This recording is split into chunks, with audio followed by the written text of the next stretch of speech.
Revive este o soluție ecologică de compoziție apoasă ce acționează la suprafață și care elimină depunerile de carbon din interiorul sistemelor de admisie ale motoarelor. Revive a fost creat inițial pentru curățarea și întreținerea motoarelor de avioane, a turbinelor din centrale electrice și a motoarelor diesel ale vapoarelor.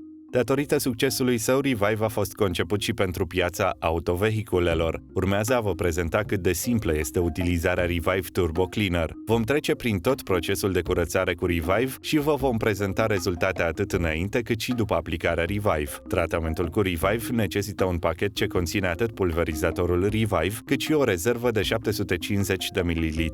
Rezerva este disponibilă și separat pentru utilizări ulterioare. Vă vom prezenta un proces de curățare a motorului unui Ford Mondeo TDCi din 2007. Când se turează motorul mașinii, acesta semnalează fluctuații de putere. Revive este recomandat pentru automobilele diesel dotate cu duză variabilă și pentru cele ce au turbine cu geometrie variabilă. Acestea sunt predispuse la depuneri de carbon. Revive poate fi aplicat și la motoarele cu turbine standard, la cele fără turbină, dar și la motoarele pe benzină cu injecție directă. Pentru a prezenta efectele procesului Revive, mașina a fost supusă mai multor teste de performanță. Rezultatele din urma testelor indică în mod cert că puterea și cuplul motor fluctuează în intervalul 2000-3250 de rotații pe minut. Testele confirmă rezultatele observate în urma conducerii mașinii. Procesul de curățare cu Revive este foarte simplu și rapid.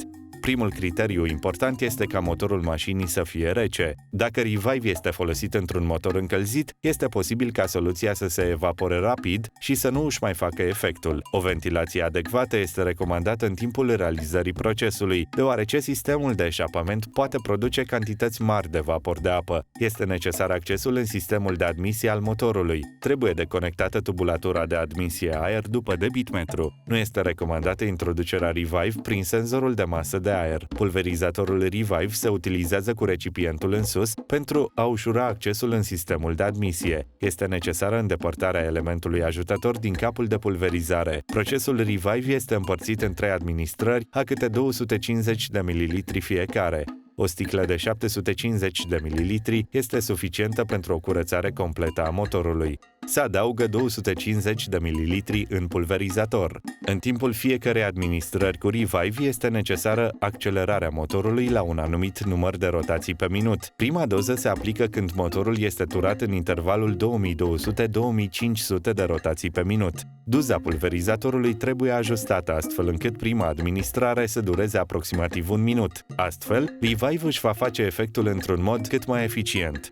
Asigurați-vă că duza este fixată corespunzător pentru a evita pierderea componentelor sale prin canalul de admisie. Pentru a îmbunătăți procesul de curățare, geometria turbinei se poate ajusta utilizând kitul de vidare. Odată introdus în instalația motorului, Revive intră în contact cu depunerile uleioase de carbon.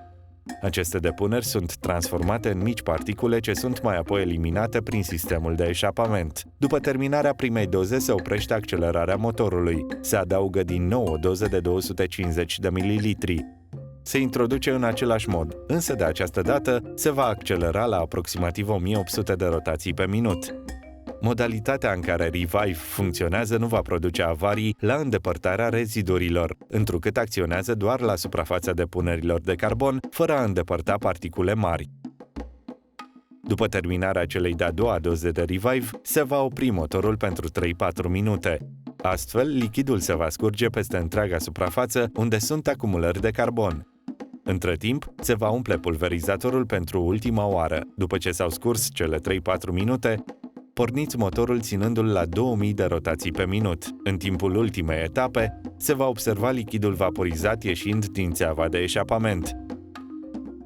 Motorul va fi ținut în continuare la 1800 de rotații pe minut pentru scurt timp după ce s-a terminat pulverizarea, pentru a menține scurgerea Revive prin întreg motorul. Motorul trebuie lăsat pornit până când eșapamentul nu va mai evacua aburi.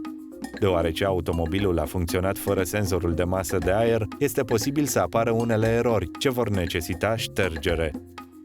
Se va circula cu mașina turată în mod constant, aproximativ 20 de minute. Astfel va fi finalizat procesul de curățare în totalitate. După câteva zile s-a realizat o testare a efectului Revive.